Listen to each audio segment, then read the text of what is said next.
안녕하세요 여러분. 세상 돌아보기입니다. 오늘은 2022년 8월 22일 월요일이네요.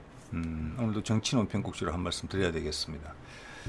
지금 담대한 계획이라고 이제 이야기가 일단 나왔는데, 북한 비핵화와 관련해서 남한이 뭐 새로운 제안을 한 그런 상황인데, 사실은 뭐 북미 종전선언에 진행 중이죠 현재. 그 협의가 거의 무르익었다.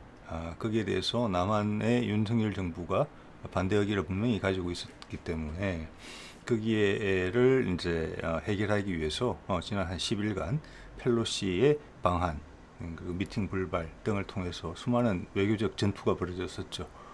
결국 어떻게 보면 미국의 승리로 귀결되고, 윤석열 정부는 거기에 이제 항복을 한 셈이고, 그 항복의 이제 증거로서 공개적으로 그걸 언급하게 압력을 받았다, 압박을 받았다.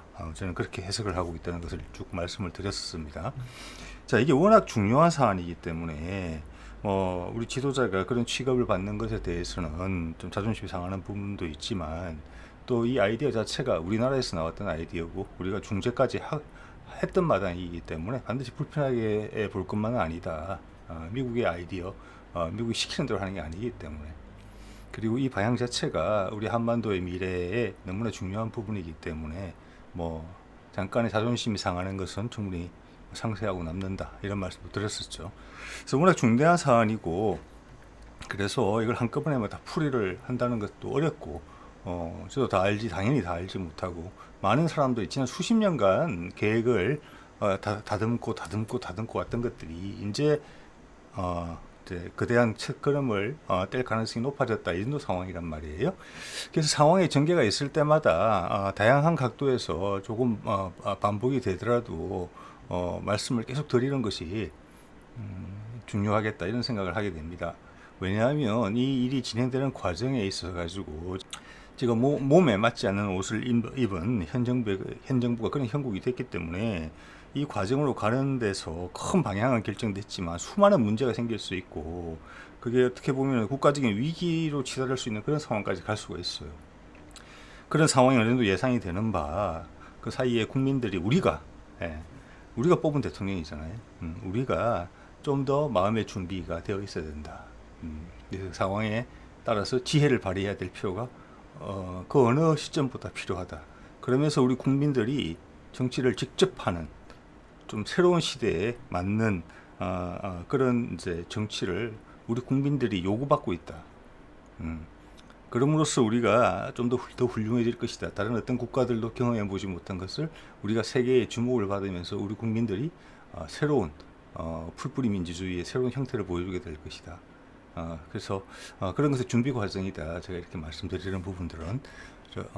다르게 이야기하면 앞으로도 많은 부분에서 동영상으로 이 부분을 좀 다루게 되지 않을까, 이렇게 생각을 또 하죠. 그러면 오늘 내용을 가볼게요. 자, 그 제목을 그렇게 뽑았잖아요. 윤석열 대통령의 담대한 계획, 문재인 전 대통령의 북미 종전선언 한반도 평화 프로세스. 이게 같냐 다르냐? 같지요. 같은 것이고, 이름을 단지 달리 부르고 있을 따름이지요. 그렇지만 내용을 들여다보면 많이 다른 부분도 있다. 이게 지금 갑자기 불쑥 튀어나온 거란 말이에요. 한 일주일, 10일간에. 그래서 그 어떤 언론들도 여기에 대해서 뭐라고 입장 정리가 안 나오고 있어요. 논평이나 이런 것이. 그래서 한마디로 표현하자면 제가 이 적은 것처럼 얼떨떨해하고 있다. 그럴 때는 아닌데, 자, 우리가 여기서 좀 더 주인된 모습을 보여야 된다, 이런 생각을 하죠. 그래서 북미 종전선언이 어떤 프로세스, 어떤 절차를 거치게 될 것인가 라는 부분에 대해서 제가 이해하는 바를 한번 말씀드려 볼게요. 그러고 나서 취임 100일 기자회견에서 나온 북미 종전선언과 상관이 있는 부분들을 제가 추려서 한번 보고 같이 여러분하고 그리고 그의 의미를 좀 되짚어 보는. 그래서 지금 약간 소개하는 개념이라고 보시면 될 것 같습니다. 이런 개념도인데, 자, 이거는 여러분이 이걸 유튜브로 보시니까 관심 있으신 분들은 이걸 그냥 멈춰놓고 좀 들여다보셔도 될 것 같아요. 제 말씀을 일단 들은 후에. 자, 북미 종전선언이면 미 북 간에 하는 것이죠, 그죠? 그들은 그들끼리 이것을 할 수 있는 권한이 돼 있어요. 왜냐, 당사자니까. 무엇의 당사자냐? 휴전 협정을 당사자잖아요. 저기하고 미국하고 북한하고 그리고 중국하고. 예, 미국은 연합군의 대표로서 유엔 연합군의 대표로서 당사자죠. 뭐 우리는 거기에 빠져 있었죠. 그래서 둘이 할 수 있는 거예요. 예. 그래서 둘이 종전선언을 한다는 것은 현재까지의 전쟁 체계잖아요. 휴전이니까 전쟁을 약간 쉬고 있는 거니까 언제든 다시 할 수 있는 거잖아요. 둘이가 현재까지는 적이죠. 그러니까. 자, 그것을 평화 체제로 바꾼다는 것이 있죠. 우리 이제 종전 전쟁 그만하고 이제 친구로 지내도록 하자. 여러 가지 필요로 인해서 이런 말이고, 미국이 이제 북한한테 해줄 수 있는 것은 지금 강력한 이제 국제 제재를 받고 있죠. 그것 때문에 이제 공공스럽습니다. 북한은 오랫동안 그 제재 해제, 그리고 투자, 그래서 세계 경제권으로 편입될 수 있는 부분, 그 길이 지금 다 막혀 있는 상황이거든요. 예. 그리고 반대로 북한은 미국을 향하고 있는 핵을 제거해 주는 것이죠. 예. 그 외에 또 한반도가 남한에 있는 미군이 북한만을 위해서 있는 게 아니라 동북아 전체에 미국의 이해를 지키기 위해서 남한에 미군이 있는 거잖아요. 한 2만 명 정도 있는 것으로 알고 있는데, 그래서 미군은 북한을 위해서도 있지만 뭐 러시아나 최근은 특히나 중국을 견제하는 목적으로 최전선에 있는 셈이에요. 한반도 비록 있지만. 자, 그런 미국의 요구를 북한이 지금 양해한 것으로 오랫동안 이야기가 나와 있었어요.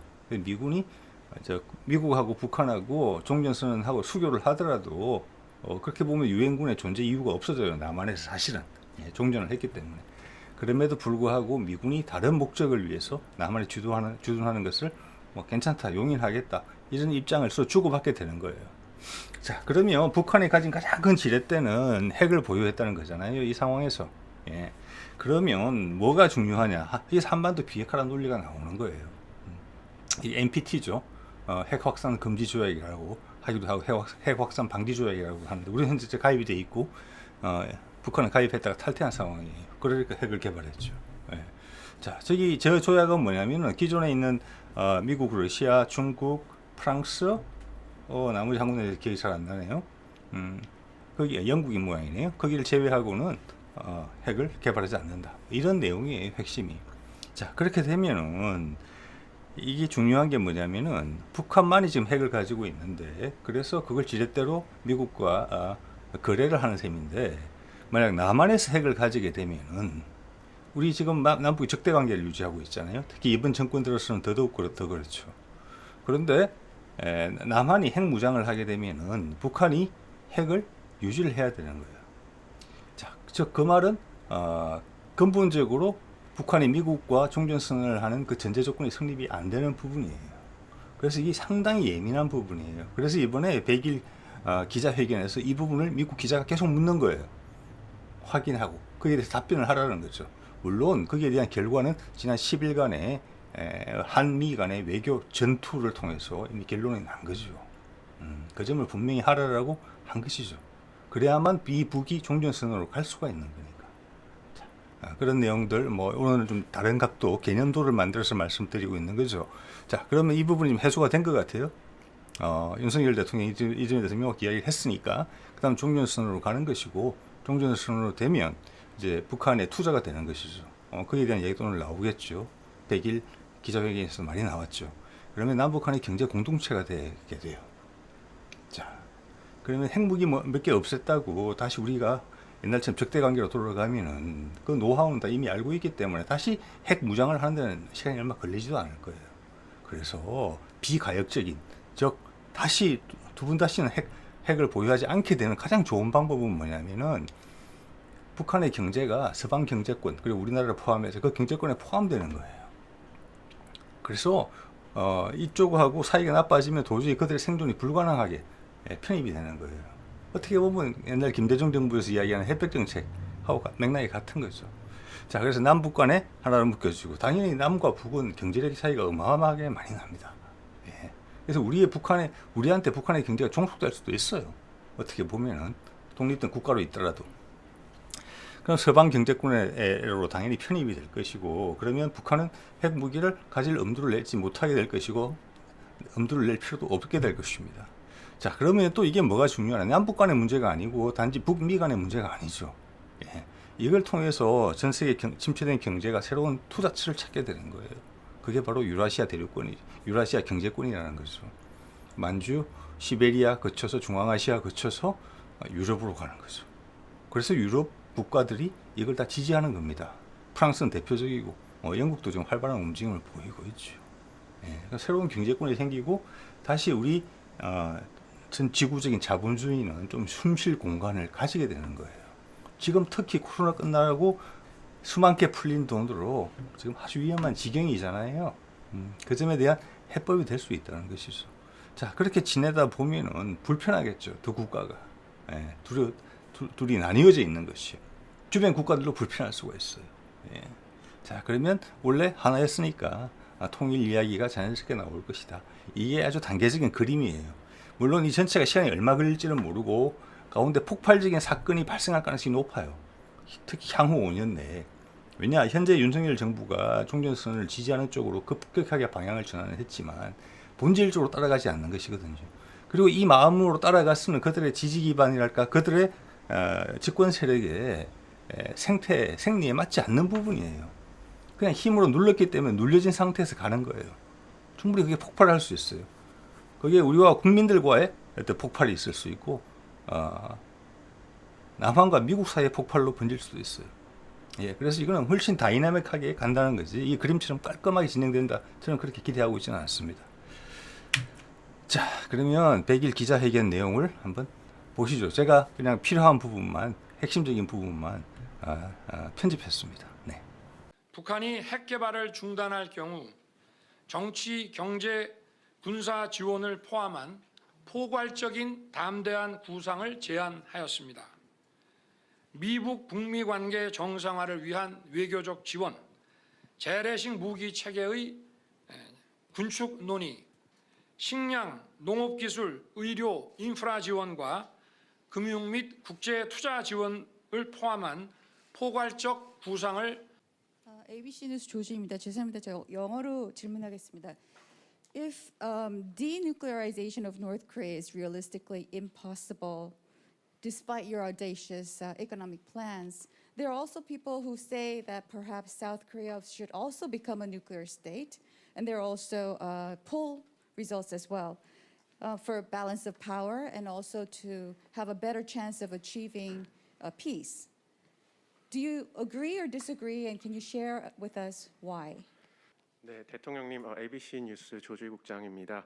비핵화 관련해서 질문 드리겠습니다. 발표하신 담대한 구상에도 불구하고 만약에 현실적으로 북한의 비핵화가 불가능하다면 일각에서는 대한민국도 핵을 보유해야 한다든지 또 그에 맞춰서 세력 균형을 달성해야 된다는 그런 의견이 있습니다. 이것이 더 평화에 기여할 것이라는 의견이 있는데 이에 대해서 동의하시는지 또는 동의하지 않으시는지 대통령님 말씀을 듣고 싶습니다. 저는 NPT 체제가 항구적인 세계 평화에 매우 중요하고 필수적인 전제라고 생각하고 있습니다. 그래서 어떠한 상황이 되더라도 확장 억제를 더욱 실효화하고 강화해 나가는 것을 우선적인 과제로 생각할 계획이고, 확장 억제에는 또 다양한 그 모델들이 나올 수 있기 때문에 북핵의 그 위협이 고도화되고 기존에 있는 정도의 확장 억제로 되지 않는다고 한다면은 이 확장 억제가 아마 그 형태가 조금 변화될 수는 있겠습니다만은 NPT 체제에 대해서는 끝까지 포기하지 않고 지켜낼 생각입니다. 네. 제가 그 광복절에 발표한 그런 그 비핵화 그 로드맵에 따라 우리가 단계적으로 지원할 수 있다고 하는 것은 먼저 다 비핵화를 시켜라. 그럼 우리가 그 다음에 한다. 이런 뜻이 아니고 그런 확고한 의지만 보여주면 거기에 따라 우리가 할 수 있는 일들을 다 도와주겠다는 얘기이기 때문에 종전과는 다른 얘기고. 자, 잘 보셨지요? 그러면 먼저 이 이제 핵 확산 금지 조약 NPT라고 불리는 거, 여기 이제 나무 위키에 설명이 잘 돼 있더라고요. 방지 조약 또는 금지 조약이라고 하는 것인데 68년에 유엔 총회에서 채택이 됐고 70년 발효해서 25년 후에 존폐를 논의하기로 했는데 25년이 지난 95년에는 무기한으로 연장됐죠. 그래서 핵 보유국을 기존의 5개국으로 동결한 거예요. 그게 아까 말씀드린 미국, 러시아, 중국, 영국, 아마 프랑스 그럴 거예요. 예. 그리고 나머지는 가지지 마. 이렇게 보면 이제 약간 사다리 걷어차기 같은 그런 거죠. 그렇지만 그들이 다 힘 있는 나라이기 때문에 그대로 유지가 되고 있는 것이죠. 그래서 이번에 이게 중요하게 이제 등장을 한 거죠. 북한은 비준에다 탈퇴했고 인도, 파키스탄, 이스라엘, 남수단은 여기 비준을 하지 않았어요. 예. 그러면서 핵폭탄을 가진 거죠. 자, 우리가 이번에 이 고민을 많이 했다고 봅니다. 이 고민을 윤석열 정부 들어와서 그리고 펠로시 오는 그 상황에서 우리가 중국하고 중국의 외교부 장관을 보내서 회담도 하고 했죠. 미국을 엄청나게 자극했죠. 거기 논의됐을 의제들이 이런 거하고 상관이 있다고 봅니다. 그렇기 때문에 미국 기자는 질문하고 윤석열은 NPT 존중할 것이다. 어떤 상황이 있더라도 NPT 존중할 것이다. 그 틀 속에서 할 것이다. 즉 남한은 핵무장하지 않을 것이다. 그게 그 질문의 핵심이었고 윤석열의 답변도 그게 핵심이에요. 즉 미국이 그걸 보고자 기자회견을 시킨 거예요. 물론 제 생각입니다. 예. 즉 그 말은 지난 중국하고 펠로시의 미팅을 거부하고 중국과의 미팅을 추진하고 했을 때 그때 주요 어젠다가 그것과 상관이 있다. 이런 짐작을 하게 만드는 것이죠. 그래서 이 틀 속에서 하겠다. 즉 우리는 핵무장을 안 하겠다. 그죠? 그래서 현재는 한반도에서 북한만이 핵무기를 가지고 있는 셈이 되는 것이고 앞으로도 그럴 것이다. 자, 그 상태에서 북미 간의 종전협정을 하면서 북한의 핵무기도 사라지게 될 것이다.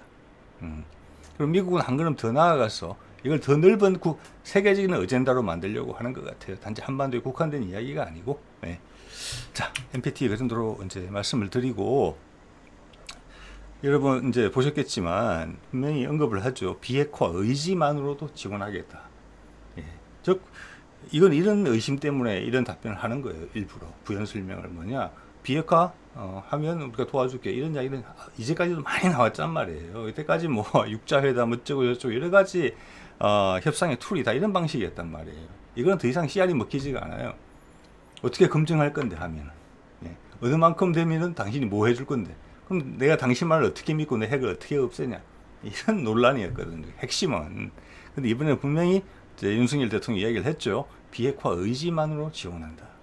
비핵화를 하겠다고 약속만 하면 말로만 하면 지원해 주겠다. 지금 말한 내용들을. 네. 자, 이건 어떻게 보면 무책임한 발언이거든요. 예, 일주일 전까지만 하더라도 북한이 핵을 가지고 장난을 치면 내가 혼내주겠다고 이야기를 했잖아요. 김정은을. 그럼 언제 공격해버리겠다. F-35 더 사서 그냥 끝내버리겠다. 이렇게 이야기를 했었거든요. 자, 갑자기 엄청나게 돌변한 것인데 이 내용은 뭐냐면은 한편으로 말이 안 되는데 다른 한편으로 뒤집어서 생각하면 금방 말이 되기도 해요.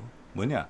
북미 간에 지금 종전선언 합의를 다 한 것으로 보이거든요. 제가 봤을 때는 작년에 뭐 이미 거의 다 합의됐었고 이번 봄 들어와서 다시 불이 붙어서 한 7월 말경 정도 끝난 것 같아요. 제가 봐서 여러 가지 이제 맥락을 봤을 때는 자 그러면 우리가 약속했다라고만 공지만 하면은 남한을 따라 해야 된다는 그런 의미예요. 예. 비핵화에 따른 우리가 해주기로 했던 걸 해줘야 되는 그런 입장이에요. 예. 이게 그래서 우리 아이디어라고 보기가 어렵다는 거예요. 이 상황이 그냥 시킨 대로 하는 거예요. 그래서 여기 핵심 질문은 역시 이거죠. 아까 말씀드린 것처럼 ABC 기자가 영어 질문을 했죠. 한국 사람인데 예. 왜냐 영어로 의미의 명확화 즉 이게 정거라는 걸 의미해요. 이 기자회견에 그 답변할 때 엄청나게 긴장했을 거예요. 윤석열은. 자 죄송하지만 저는 영어로 질문하겠습니다. 영어로 했죠. 그게 다 녹화된 거죠. 이제 전 세계에 알려진 거죠. 예. 그래서 어떤 상황이 있더라도 NPT라는 틀 속에서 비핵화에 접근하겠다. 우리는 핵무장하지 않는다. 그런 뜻이잖아요. 그리고 비핵화 의지만으로도 하겠다. 즉 그 말은 북미 간에 합의를 해서 북한이 비핵화를 한다고 협정을 맺으면 우리는 바로 거기에 따른 지원안들을 실행에 옮기겠다. 이런 이야기예요. 그걸 확인한 거예요. 증거를 남긴 거예요. 그래서 제가 확약서에다가 공정이란 말씀을 이제 드리는 겁니다. 자, 그럼 이번에는 그 기자회견에서 언급됐던 북한 지원 방안, 비핵화에 따른 이걸 그냥 짧은 단어로 표시하자면 천지개벽이에요. 북한 입장에서는 지금 이대로 다 이루어지면 북한은 아주 짧은 기간에 완전히 다른 나라로 바뀔 수 있어요. 제가 봐서는 한 10년 정도면 10년도 채 안 걸릴지도 모르겠어요. 예, 나라가 완전히 다른 나라가 될 겁니다. 여기 이제 다뤘던 내용이 제가 그대로 말로 옮긴 거예요. 농업 기술, 식량 이런 것들이 북한이 부족하니까 다 말이 되죠. 의료 이런 것도 마찬가지죠. 그래서 인프라는 사회 인프라 의미하는 거죠. 공항, 항만, 뭐 도로, 철도, 뭐 발전소 이런 거겠죠. 그런 거고 그 다음에 이제 금융과 국제 투자 부분을 한다. 즉 외국의 투자를 받아야 된다. 자 이렇게 해놓으면은 그 다음부터는 투자 받아서 공장만 지으면 되고 뭐 중국에 있는 공장 가지고 오면 되는 거예요. 그냥 우리 개성공단의 확대판인데 이번엔 국제판이라고 생각하시면 돼요. 예. 얼마 전에 보니까 윤석열 대통령이 그런 거 걱정하더라고요. 기업의 규제를 풀어가지고 한국 외국으로 도망가는 기업들을 한국에서 하게 하겠다. 그런 말하고 충돌되는 거예요. 그거 갈 필요 없어요. 그냥 북한 가면 돼요. 개성공단의 확대판이니까. 예를 들어서 애플에 중국에 있는 애플은 전부 다 조립을 중국에서 하잖아요. 그 공장이 더 싼 가격에 북한으로 올 수 있는 거예요. 아주 짧은 시간에 인프라만 갖춰주면은. 예. 그리고 공항과 항만은 기본적인 걸 실어 올 수 있는 정도만 되면 돼요. 갑자기 뭐 우리나라 수준의 공항이나 항만 가질 필요 없어요. 그거는 뭘로 해소될 거냐면은 철도하고 도로만 연결하면 돼요. 이미 준비 다 되어 있잖아요. 끝에만 좀 연결하면 되잖아요.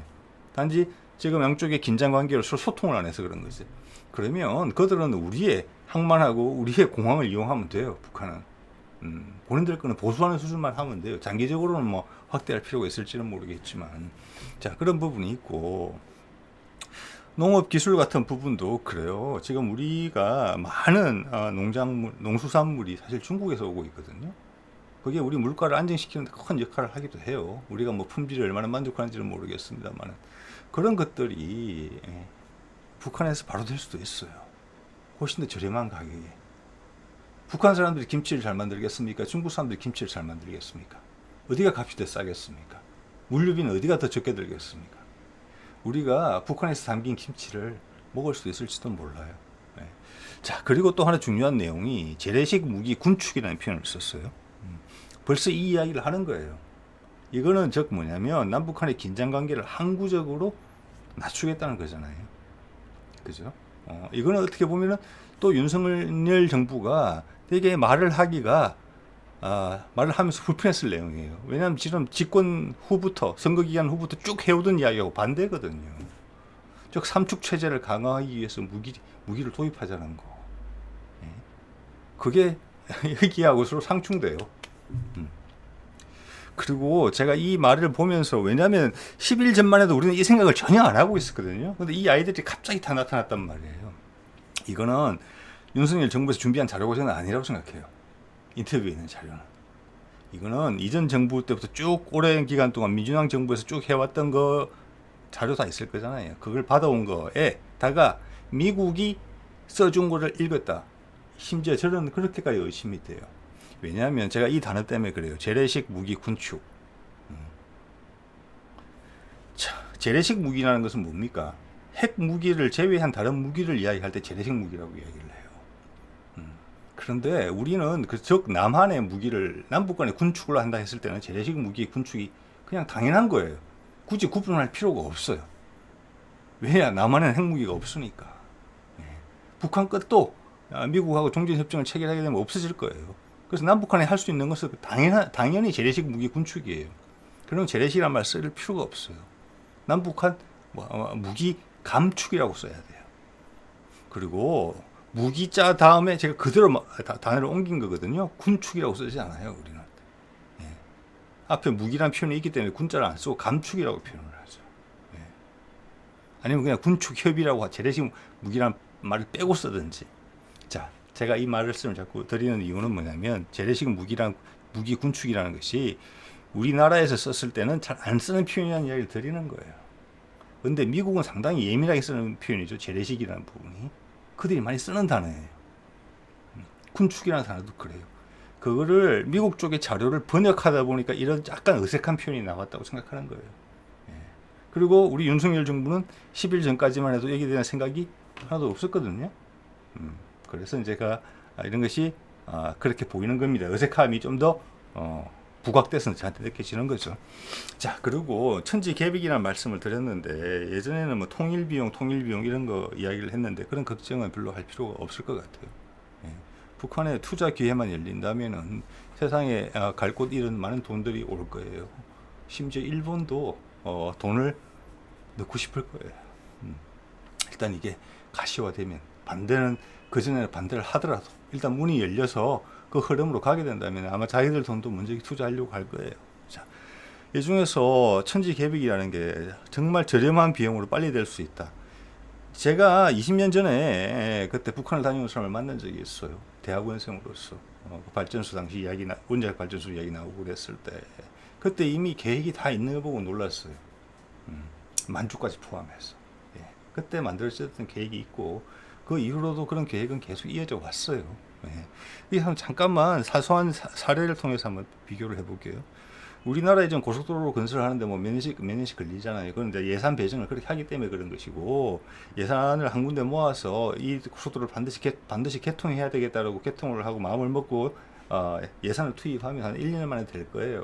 지금 여러 군데를 노선별로 조금씩 하기 때문에 그런 것인데 제가 듣기로는 토지 보상비가 고속도로 건설비 몇 조 원 들죠. 그 토지 보상비가 차지하는 비중이 제일 높다고 해요. 물론 그 도로의 노선에 따라 다르겠지만 일반적으로 그렇다고 제가 이해를 하고 있어요. 그 다음 많이 들어가는 게 뭐겠습니까? 인건비겠죠. 재료비도 아니고. 자, 북한의 짧은 기간에 고속도로를 여러 개 건설한다고 해요. 또 있는 도로를 또 이제 고속도로화 시킨다고 했을 때 제가 봐서는 우리 남한에서 약간 100km 구간의 고속도로를 만들 거면 북한에서 한 1000km 정도 만들 수 있을 것 같아요. 어림짐작으로 10배는 될 것 같아요. 왜냐? 토지 보상비가 극소죠. 인건비 북한의 인력을 활용해서 하면 됩니다. 처음에 우리는 뭐 이렇게 감리, 설계 이런 걸 처음에 또 우리가 해야 되겠죠. 그리고 뭐 기술자 교육 같은 거, 탑 엔지니어들은 우리 쪽에서 가야 되겠지만 전체적인 인건비는 엄청나게 줄일 수 있어요. 예. 즉 우리 남한에 고속도로 1개 짓는 동안 북한에는 고속도로 10개 지을 수 있는 거예요. 그게 다른 분야로 다 그래요. 다른 인프라도. 예. 자, 제가 조사를 한번 살펴봤더니 개성공단이 마지막에 문을 닫은 게 2016년인가 뭐 17년인가 그랬던 것 같은데 그 당시 북한 노동자들이 뭐 기본 본봉에다가 뭐 수당, 야근 수당 이런 거 다 합쳐서 받았던 돈이 약 $200라고 해요. 당시에. 예. 자, 그것도 북한 내에서는 많이 받는 금액이었단 말이에요. 엄청나게 많이. 이거 보면은 한국 사람의 10분의 1이 안 돼요. 그것까지 다 감안하면 10분의 1, 20분의 1이 안 될지도 몰라요. 자, 그런 사례입니다. 그래서 북한의 인력, 남한에서는 장비만 들어가면 되겠죠. 북한은 투자받는 돈으로 그 장비를 사겠죠. 그리고 우리한테 기술을 배우겠죠. 그래서 짧은 시간에 천지개벽이 발생할 수 있다는 겁니다. 예. 자, 또 하나는 이 내용을 보면서 중요한 게 어떻게 보면은 이걸 미국이 다 해줄 수 있는 문제예요. 예? 한국을 배제하고. 그런데 이걸 왜 남한에 요청할까? 이게 핵심이죠. 어떻게 보면. 자, 이거는 뭐냐면 첫 번째는 이 의견이, 이 아이디어가 남한에서 나왔고 남북한의 통일로 가는 징검다리라는 것을 다 알기 때문에 그 의견을 존중해줬다. 이런 부분도 상당히 클 거라고 봐요. 자, 그리고 또 두 번째는 뭐냐? 이것이 남북한만의 문제가 아니라는 것을 의미하는 것입니다. 남북한만의 문제가 아니라는 것이. 즉 남북한이 소통이 돼서 이어진다는 것은 대륙 세력과 해양 세력이 처음으로 이어지는 거예요. 지구를 이렇게 한 바퀴 돌리는 거예요. 네. 남중국해에만이 유일한 통로가 아니게 되는 거예요. 즉 유럽과 아시아가 하나가 되는 거예요. 그래서 유라시아란 말이 이제는 대두되게 되는 그런 시점에 온 거예요. 네. 그러려면은 북한까지 오던 물류가 남한으로 관통해서 부산까지 와야 되는 거예요. 그게 우리만 좋은 게 아니고 전 세계가 그걸 바란다는 거예요. 지금. 자, 그러다면 당연히 예전에 그런 이야기 좀 있었죠. 북한하고 중국하고 미국하고 사이가 좋을 때 상하이가 막 커지니까 우리가 인천항이 상하이랑 경쟁할 수 있을까? 동북아 거점 항만으로. 그리고 인천공항이 또 어디랑 뭐 중국의 공항이랑 또 홍콩의 싱가포르의 공항과 경쟁할 수 있을까? 이런 이야기들 한두 번 들어보셨을 거예요. 이런 문제들이 깔끔하게 해소되면서 우리 쪽이 엄청나게 유리한 쪽으로 전개되는 거예요. 기존의 부산항, 인천공항 이런 곳들이 인천항도 마찬가지겠죠. 왜냐? 북한은 단기간에 그런 설비를 구축하기 어려워요.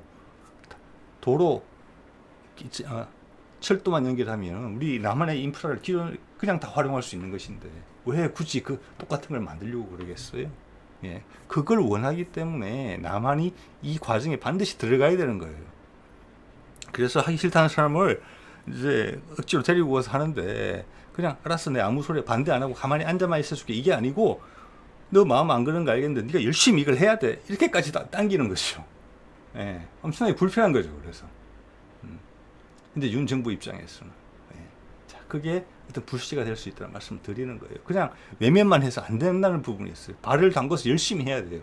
마음은 딴 데가 있는데 크게 잘못되는 일들의 씨앗이 될 수 있겠다, 이런 생각이 든다는 것이죠. 예.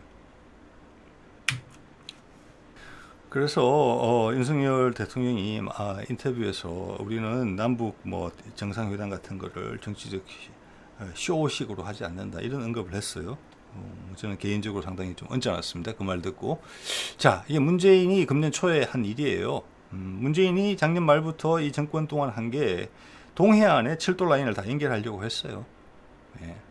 이게 마지막 남은 구간이에요. 동해 북부선. 예. 지금 그가 뭐 저희 위에 제진항이라고, 여기가 뭐 거진 그쪽이에요. 예. 강릉에서 아마 강릉에서 제진 연결하는 거예요. 그 밑에 구간은 동해 남부선은 지금 공사 중이라서 한 24년 정도 되면 될 거예요. 예, 이걸 하고 간 거고, 그 앞에는 이제 경주, 포항 아마 이쪽을 연결했을 거예요. 경주, 포항 이제 속초 정도까지 아마 다 연결됐을 거예요. 예. 이게 쇼입니까? 아니면 안목입니까? 지금 이게 필요한 상황이 됐잖아요. 시간도 딱 맞아요. 그래서 여기 제가 그림이 있네요. 예, 동해 북부선 27년, 좀 전에 사진 나온 게 그거고, 중부선 23년. 이게 경제성이 다 없어요. 왜냐하면 인구 밀도가 낮은 데고 위에가 군사 분계선 연결이 되어 있잖아요. 상업성이 없어요. 예, 그래서 이게 타당성 조사를 면제했어요. 남북 뭐 특례 산업 그런 걸로 인해서 그렇게 비판하는 사람들도 있었어요. 그렇기 때문에 강원도에 수조 원의 돈이 들어가서 이 철도가 지금 건설되고 있는 거예요. 복선으로. 밑에는 이미 다 연결되어 있고 작년 말에 이게 완공이 됐었죠. 아마 전철화가 됐을 거예요. 저 위에까지는. 제 기억이 맞다면은. 자, 이게 뭐 때문에 이렇게 했겠습니까? 이게 쇼입니까? 아니죠. 네. 자, 이 철도가 연결되면 이게 이렇게 이어지는 거예요. 쭉 블라디보스톡으로 해서 시베리아 있고 모스크바, 다음에 모스크바에서 이제 유럽으로 올 때 갈라지는 곳이 어디입니까? 바르샤바죠. 바르샤바가 어디입니까? 폴란드죠. 폴란드가 어디입니까? 최근에 저희 무기 몇십조 원치 샀다는 나라잖아요. 그래서 본인들이 우리나라 전차나 무기들의 지상 방산 무기들의 현지 생산 공장이 되고 싶다고 이야기했죠. 예, 향후는 처음에는 바로 수입하되 이것이 이거하고 연결되어 있는 겁니다. 이것이 지난번 정부에서 공을 들인 곳이에요. 저기 헝가리하고 뭐 체코 같은 나라들, 저기가 저개발 국가잖아요. 기술은 있고 유럽 시장을 노리는 현지 생산 기지가 되는 거예요. 근데 지금은 접근성이 되게 안 좋아요. 항공으로 가기도 그렇고 항만으로 가기도 그렇고, 어떻게 보면 내륙 국가니까. 그런데 이렇게 철도가 연결되면 전혀 다른 이야기가 됩니다. 그 이야기를 드리는 거예요. 그리고 저 가운데 있는 데는 어디입니까? 중앙아시아의 국가들이 있는 곳이에요. 우즈벡, 뭐 또 어디죠? 뭐 키르기스탄, 카자흐스탄, 몽골 이런 데가 있는데요. 자, 이겁니다. 이걸 위해서 하는 것이고, 지금 한반도 종전선언이 의미하는 것이 마지막 이어진 요 구간, 몇백 킬로 있는 구간을 이으면서 이게 살아난다는 거예요. 예. 그래서 러시아랑 화해할 수 있다는 것입니다. 그 과정에서 중국은 고립될 수 있다는 것이고요. 왜냐? 러시아는 중국을 거쳐오고 싶지 않을 거예요. 우리나라를. 철도가. 그리고 그들의 파이프라인이, 가스 파이프라인이 러시아에서 북한으로 바로 연결되고 싶은 것이죠. 그들은. 예.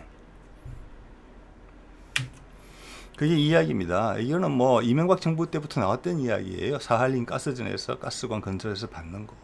그러면 북한을 통해서 와야 되는 거예요. 보이죠? 점선 구간 돼 있는 게 저기 한 300-400km, 400-500km 될 거예요. MB 정부가 중점 추진한 구간이라고 돼 있잖아요. 예. 그리고 어떻게 보면은 저 사할린 가스전에서 일본으로 가려면 저기 바로 홋카이도로 바로 연결하면 돼요. 바다 건너서. 그래도 얼마 되지 않아요. 그런데 이 계획에 그 노선이 없잖아요. 예. 이런 게 나라 간의 인상, 서로 경험, 그들에 대해서 느끼는 바가 반영이 되는 거예요.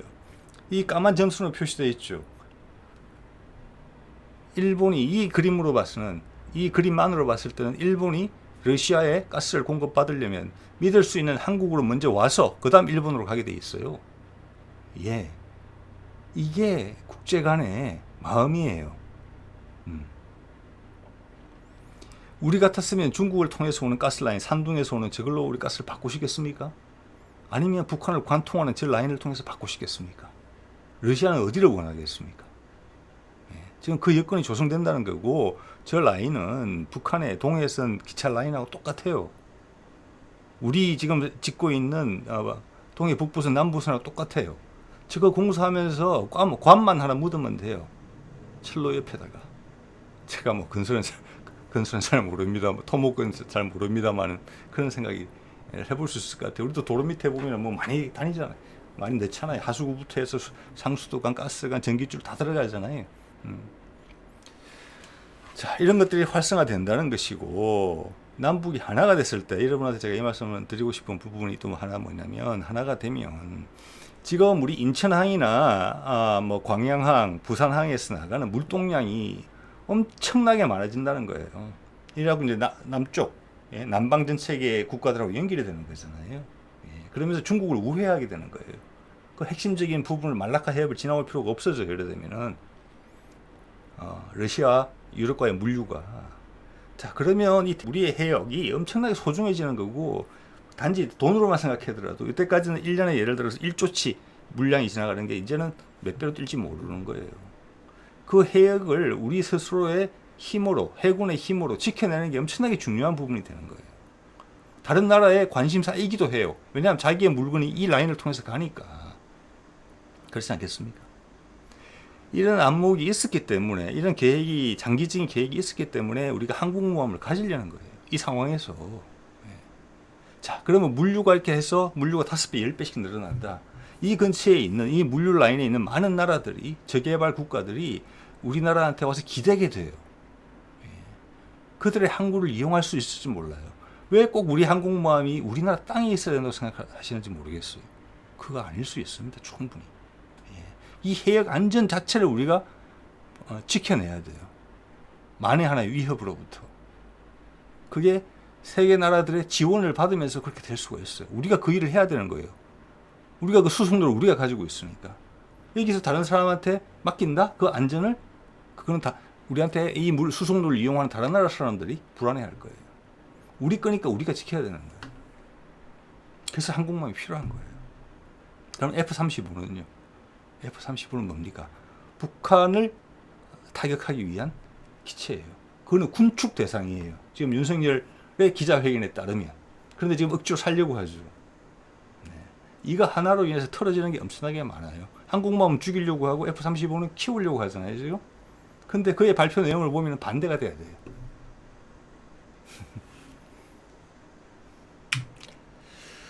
자, 그래서 마지막으로 정리를 해보면 다른 점이죠. 내용은 같아요. 종전선언이나 담대한 계획이나 한반도 프로세스나 다 같은 이야기죠. 그 이야기 하는 거예요, 똑같이. 그게 필요한 자료나 계획 같은 것도 이전 정부에서 만들어진 것에서 가져왔어요. 거기에 미국이 요구한 것이 더 붙였겠죠. 그것을 윤석열은 지금 읽어주고 있는 그런 상황이에요. 그게 다른 점이죠. 자, 그 때문에 미국도 우리를 이런 경우를 통해서 되게 지금 당혹스러운 경험을 했을 텐데, 지난 10일 동안 한국을 그렇게 낮추어 보지를 못할 거예요. 왜냐하면 그 아이디어의 뿌리, 실행의 마지막 순간까지 또 우리가 관여했으니까요. 지금도 관여하고 있다고 저는 봅니다. 네. 자, 그게 큰 차이인 것 같고, 윤석열 같은 경우는 지금 미국에 저항했죠. 그래서 이 부분에 대해서 전 정권의 문재인 정부의 그 아이디어를 개성하지 않았죠. 반면에 바이든은 트럼프를 그렇게 싫어했지만 트럼프의 대북 정책을 개성한다고 분명히 이야기를 했어요. 우리는 개성하지 않았어요. 그래서 바이든과 윤석열 사이에 한미 정상회담이 있고 할 때부터 계속 알력이 있었던 거예요. 자, 그것을 제가 계속 정치 논평을 통해서 소개드린 바가 있습니다. 그러다가 그 알력이 미국이 조금 더 결정을 하고 그게 제 생각에는 7월 말이라고 봅니다. 북미 간의 협의, 누군가가 우리 쪽에서 중재를 했겠죠. 현 정부는 당연히 아니고. 그래서 무르익고 본격적으로 실행에 옮기려고 하니까 그때부터 딴지를 건 것이죠. 윤 정부하고 이제 그 갈등의 골이 더 깊어지고 터진 거죠. 그게 펠로시 방문이었죠. 그 다음 일주일간 빗줄기 속에서 언론의 노출이 최소화된 상태에서 양국 간에 그리고 중국까지 끌어당겨서 피튀기는 외교 접전이 벌어진 것이고 우리가 이길 수가 없었던 것이죠. 지지율은 낮아져 있고. 그래서 결국 항복선언을 했고 그에 공정을 받기 위해서 100일 기자회견을 했다. 그래서 NPT를 존중한다고 이야기를 했고 북한이 비핵화 의지만 있다고 하더라도 이런 지원 정책을 우리가 하겠다라고 갑작스럽게 돌변한 태도로 이야기를 했죠. 그래서 지금 공무원들도 정신이 없을 거예요. 기조가 달라져서. 언론들도 이걸 어떻게 대응할지 유구무원이에요. 어안이 벙벙해 있어요. 예. 그런 사이에 미국의 아시아 태평양 차관보는 다음 주에 벌써 지금 비행기 타고 날라오고 있는 중이겠죠. 예. 누가 이를 주도하는 것입니까? 미국이 이를 주도하는 것입니다. 시킨 대로 안 시켰는지 확실하게 체크하고 있는 거예요. 그리고 22일 오늘부터 한미 군사훈련 시작됐죠. 얼추훈련. 예. 그 군사훈련의 목적은 뭐겠어요?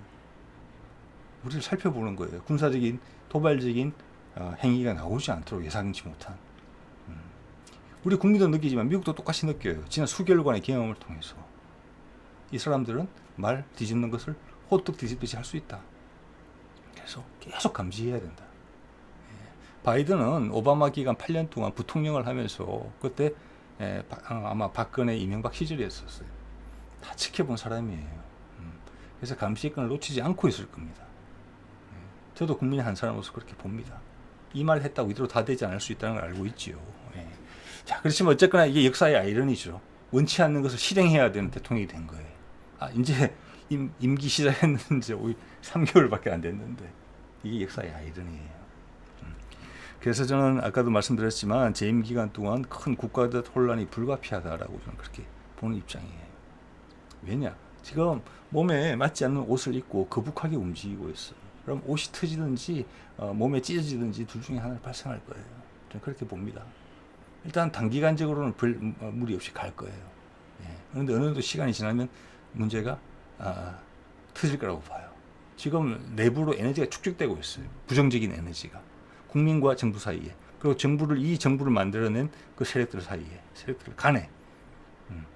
이게 거기에 끼워 맞춰줄 수 있는 사안이 아니에요. 그때 존립 기반 자체를 망가뜨리는 거예요. 그 핵심 세력들의 기반을. 이대로 가면 그들은 죽어야 돼요. 그들이 기대했던 정부 밑에서. 이것도 아이러니죠. 자, 그렇기 때문에 그런 에너지가 충진되고 있어요, 계속. 화약고에 지금 온도가 올라가고 있는 상황이에요. 어떻게 보면은 전체적인 그림은 이명박 노무현 시즌2예요, 지금. 저는 그렇게 보는데, 그때는 이명박 쪽에서 일방적으로 때리면 노무현이 일방적으로 맞았지만은 지금은 그런 상황이 못 돼요. 왜냐하면 이 뒤에는 미국이 현재 있거든요. 미국의 이해와 괴를 같이 하고 있거든요. 그래서 윤석열이 건들 수 있는 한계가 있어요. 그리고 또 두 번째는 뭐냐. 국민들의 민도가 그때랑은 차원이 다르다는 거예요. 그 경험 우리 했었잖아요, 이미. 그래서 그걸 우리가 못 느끼는 부분이에요. 그 못 느끼는 부분 때문에 윤석열이 대통령이 된 거예요. 이거는 기본이고 이만큼이 기본. 그게 나아진 거라고 보는 게 아니에요. 뭐 어떤 정권을 통해서. 이게는 기본이 된 건데. 이거 위에 예를 들어서 뭐 이재명과 윤석열 차이가 있다고 생각을 했거든요. 이건 당연한 것이고. 그래서 이 선택을 할 수 있었던 것이죠, 윤을. 근데 윤을 선택을 하고 보니 이 기준이 당연한 기준이 아니었구나. 그렇지, 당연한 건 없지. 우리가 만드는 거였구나. 너무나 자연스러워서 당연한 건 줄 알았는데 그게 아니고 내려가고 있잖아요. 거기서 분노를 느끼는 거죠. 그게 지지율로 나타나는 것이고. 자, 그래서 그 민도가 또 있기 때문에 윤석열 정부에 처신할 수 있는 운신할 수 있는 폭은 엄청나게 좁아져요. 그럼 더더욱 압박을 가하죠. 내부의 온도까지 올라가고 있는데 공간까지 좁아지는 거예요. 그래서 어떤 시로든지 폭발할 거라고 봅니다. 자, 오늘은 뭐 이 정도로 이야기를 해보겠습니다. 좀 길어졌네요. 네.